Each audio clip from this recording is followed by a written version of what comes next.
السلام علیکم ورحمۃ اللہ وبرکاتہ۔ ناظرین و سامعین، یوٹیوب چینل نور ہدایت 360 پر خوش آمدید۔ اس چینل پر تاریخی اسلامی پسندیدہ واقعات اور دلچسپ اور عبرت آموز قصے پیش کیے جاتے ہیں۔ آپ سے بھی درخواست ہے کہ چینل کو سبسکرائب کریں اور بیل آئیکن پر ضرور کلک کریں۔ دوستوں، آپ نے اردو کی وہ مثال اور ضرب المثل ایک جملہ تو ہمیشہ سنا ہی ہوگا کہ ہم خرما و ہم ثواب، ہم خرما و ہم ثواب، یعنی اس کا مفہوم یوں نکلتا ہے کہ انسان کو مال بھی ملے، ثواب بھی ملے، دین کا بھی فائدہ ہو، دنیا کا بھی فائدہ ہو۔ تو ایسا ہی آج کے اس کلپ میں ایسا ہی ایک عجیب و غریب اور دلچسپ واقعہ ہم آپ سے شیئر کرنے جا رہے ہیں کہ صاحب واقعہ کو مال بھی ملا اور ثواب بھی ملا۔ ایک صحابی کا واقعہ ہے جن کا نام تھا معن۔ ایک صحابی ہے، بہت بڑے صحابی ہیں یہ، ان کا نام تھا معن، ان کے ابا کا نام تھا یزید۔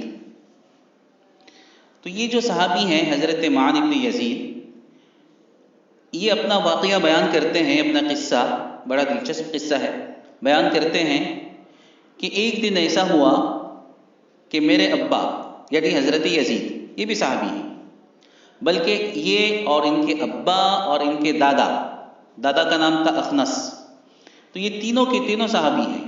معن بھی صحابی، ان کے ابا یزید بھی صحابی، اور ان کے ابا اخنس، یہ تینوں کے تینوں صحابی ہیں۔ تو فرماتے ہیں حضرت معن، ایک دن ایسا ہوا کہ میرے ابا جو تھے، یزید جن کا نام تھا، انہوں نے کچھ دینار صدقے کی نیت سے نکالے۔ جیسے ہم نکالتے ہیں صدقہ، ویسے ہی صدقے نافلہ تھا، یہ نفل صدقہ تھا۔ انہوں نے صدقے کی نیت سے کچھ مال نکالا، کچھ دینار نکالے، اور مسجد میں پہنچے، دیکھا کہ ایک آدمی ہے، کہا کہ میں یہ مال صدقہ کرنا چاہتا ہوں، آپ اپنے پاس رکھیے، آپ کو اگر کوئی ضرورت مند نظر آتا ہے تو آپ یہ مال اس کو دے سکتے ہیں۔ اس طرح سے وہ دینار، وہ مال، وہ دوسرے آدمی کے حوالے کیا انہوں نے، دوسرے صحابی کے، اور اپنے گھر چلے آئے۔ اب ہوا یہ کہ ادھر یہ گھر چلے آئے، ادھر تھوڑی دیر کے بعد حضرت معن جو اپنا واقعہ ذکر کر رہے ہیں، وہ کسی کام سے مسجد پہنچے۔ جب مسجد پہنچے تو وہ جو آدمی تھے جن کے پاس ان کے ابا نے دینار دیے تھے، وہ تو ان کو پہچانتے بھی نہیں تھے کہ دینے والا کون ہے، اور یہ جو اب آیا ہے وہ کون۔ تو ان سے پوچھا کہ بھئی ایک آدمی نے مجھے کچھ مال دیا ہے، کچھ پیسہ دیا ہے میرے پاس، اور وہ چاہتا ہے کہ صدقہ کرے، کیا آپ کو ضرورت ہے؟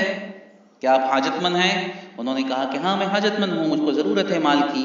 تو انہوں نے اٹھا کر وہ دینار حضرت معن کے ہاتھ پر رکھ دیے، حضرت معن لے کر آ گئے گھر پہ۔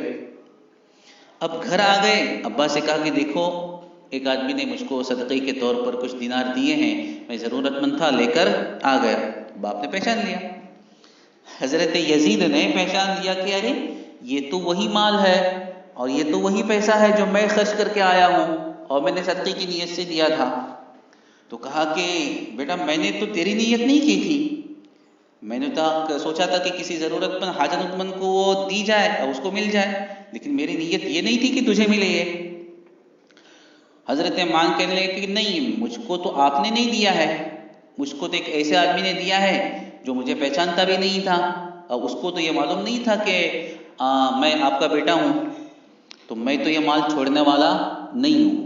باپ کہتا ہے کہ میں نے تیری نیت نہیں کی تھی، میں نے کسی اور کو دینے کا ارادہ کیا تھا، تجھے دینے کی کوئی نیت نہیں تھی۔ اور بیٹا کہتا ہے کہ نہیں، چونکہ مجھ کو آپ نے نہیں دیا، مجھ کو باہر سے ملا ہے، تو میں چھوڑنے والا نہیں ہوں۔ اب یہ عجیب و غریب قصہ اور قضیہ لے کر دونوں کے دونوں پہنچے کہاں؟ دربار رسالت میں۔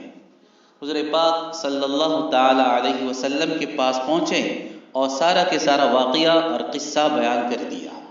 حضور سن کر مسکرائے اور آپ نے فرمایا لک ما نویت یا یزید ولک ما اخذت یا معن، یعنی یزید تم کو تمہاری نیت کے مطابق صدقے کا ثواب مل گیا، اس میں کوئی کمی نہیں ہوگی، اور معن جو مال تمہیں مل گیا وہ تمہارا ہی ہے، تمہارے پاس سے واپس لیا نہیں جائے گا۔ دوستو دیکھا آپ نے کہ نیت کے سچا ہونے کا صلہ اور ثمرہ کیسے ملا؟ باپ کو ثواب پورا ملا، بیٹے کو پیسہ پورا ملا، نہ باپ کے ثواب میں کمی اور نہ بیٹے کے ہاتھ سے پیسہ گیا۔ یہ صرف اور صرف اچھی اور سچی نیت کی وجہ سے ہی ممکن ہوا۔